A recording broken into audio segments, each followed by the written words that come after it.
the shadow of Ashen Vale. In the heart of Ashen Vale, where the gnarled trees whispered secrets and the fog clung to the ground like a jealous lover, lived a young woman named Elara. The villagers spoke of her in hushed tones, for she was the last of the Veyl, a lineage cursed to protect the Vale from the encroaching darkness that slumbered beneath the earth. Elara's pale blue eyes skimmed the horizon as she stood at the edge of the Vale. The sun was setting, casting long shadows that seemed to dance with malevolent intent. She tightened her grip on her staff, its ancient runes glowing faintly in the dim light. "Elara!" A voice called out from behind her. It was Alden, the village blacksmith, and her closest friend. "The council has decided. They want to abandon the Vale." Elara turned, her expression hardening. "They can't. If they leave, the darkness will spread beyond the Vale. It will consume everything." Alden approached, worry etched on his rugged face. "They don't understand. They only see the failing crops and the sickness spreading. They believe the curse is our downfall." "They're wrong," Elara insisted. "The curse is our shield. If we break the bond, the Shadow King will rise again." Alden sighed, running a hand through his messy brown hair. "What can we do?" "They won't listen to reason. They're planning to leave tonight." Elara's mind raced. She knew that once the villagers left, the wards would weaken. The ancient seals that her ancestors had placed would no longer hold. "We have to show them the truth, Alden.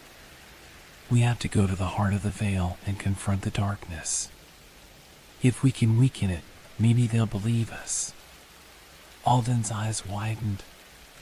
"The heart of the Vale? No one has dared to go there for centuries. It's madness." "Madness or not, it's our only hope," Elara said with steely determination. As the night deepened, Elara and Alden ventured into the dense forest.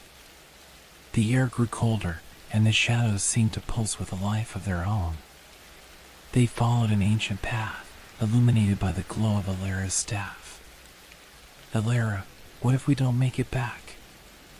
Alden whispered, fear creeping into his voice. "We will," Elara replied, though her own fear gnawed at her resolve. "We have to."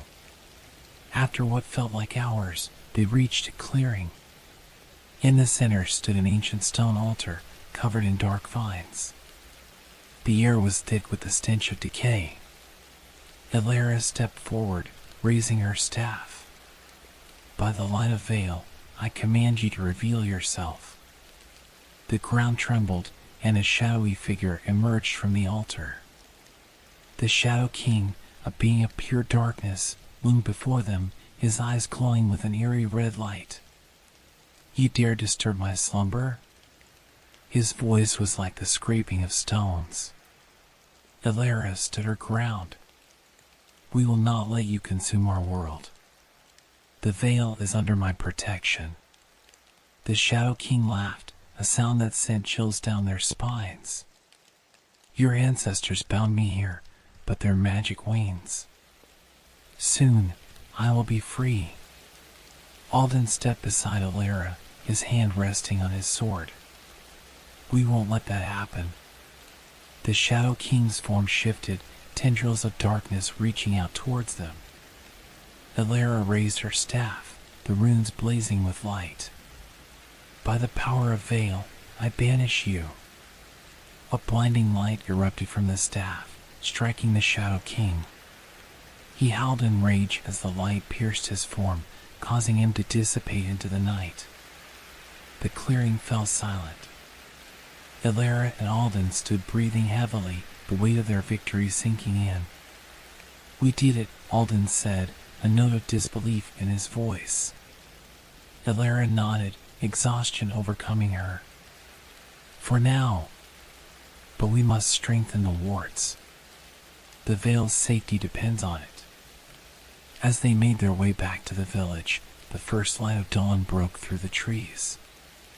The villagers, seeing the determination and the glow of Elara's staff, gathered around them. "Listen to me," Elara called out. "The darkness is real, and it's our duty to keep it at bay. Together, we can protect our home." The villagers, seeing the resolve in her eyes, nodded in agreement. The Veyl, once again, would stand strong against the encroaching darkness.